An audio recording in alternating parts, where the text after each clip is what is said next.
Hello and welcome to this short clip having a look at some selected acid-base titration and standard solutions questions. So the first one is a typical titration calculation but in multiple choice format.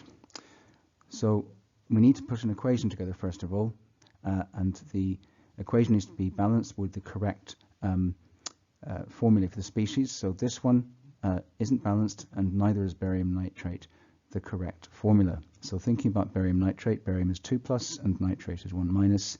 So we need 2 nitrates for every barium.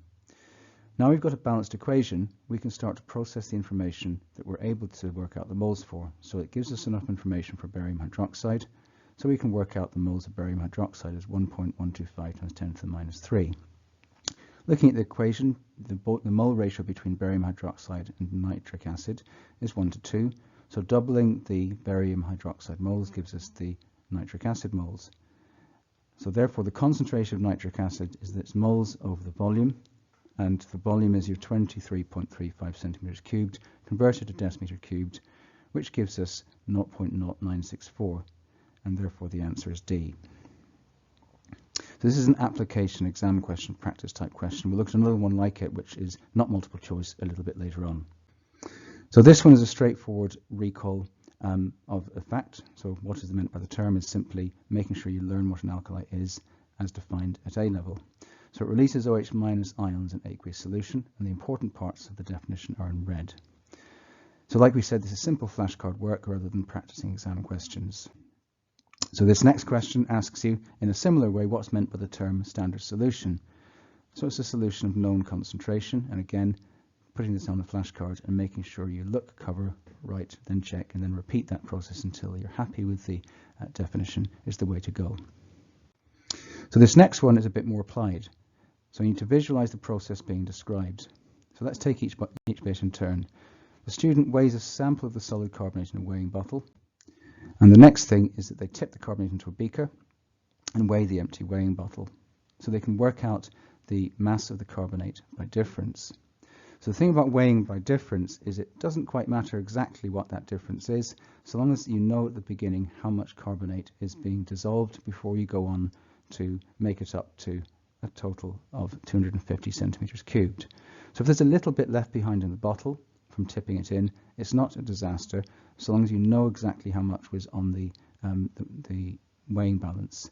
Now you know how much has gone into your stock solution that is going to be used as your standard solution. We need to make sure that as we transfer this from the volumetric flask to other receptacles, we rinse every time to make sure all the carbonate solution is being transferred. Finally, they carry out a titration using this standard solution, and the standard solution will go into the burette, and the flask will have what we call the titrant, the material or the substance you're trying to work out the concentration of. So the next student suggests 2 possible sources of error.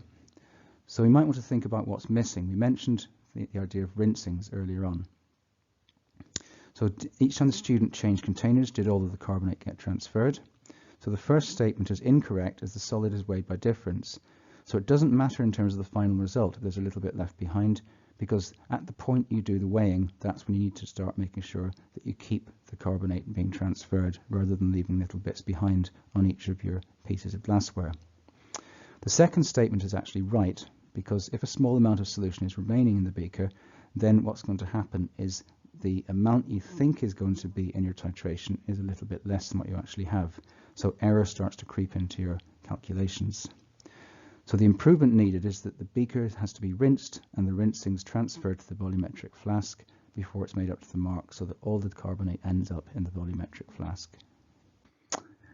So the final bit is another titration type calculation, but this time it's more unstructured.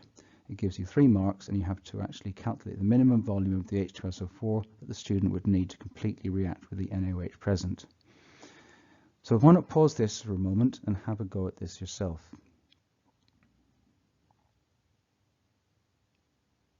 So welcome back. I'm assuming you've stopped the video and had a go at it.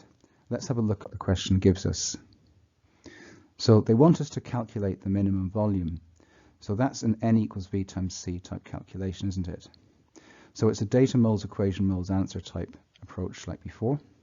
So we look for the thing that has the information to give the number of moles. So we don't have the information we need to work out the sulfuric acid, but we do have the information we need to work out the sodium hydroxide. So put that data down and you can turn that into a number of moles, 3.1 times 10 to the minus 3. So from the equation this time round, it's a 2-to-1 mole ratio between sodium hydroxide and sulfuric acid. So therefore this time round we're halving it to make 1.55 times 10 to the minus 3. So therefore we want the volume. So the volume is N over C. So N is 1.55, C is given to us in the question as 6.25 times 10 to the minus 2. That gives us 0.0248 decimeters cubed. But the question wants it in centimeters cubed, so we have to multiply that by 1,000. So that gives us 24.8. Okay, as always, thanks for listening. Until next time, see you soon.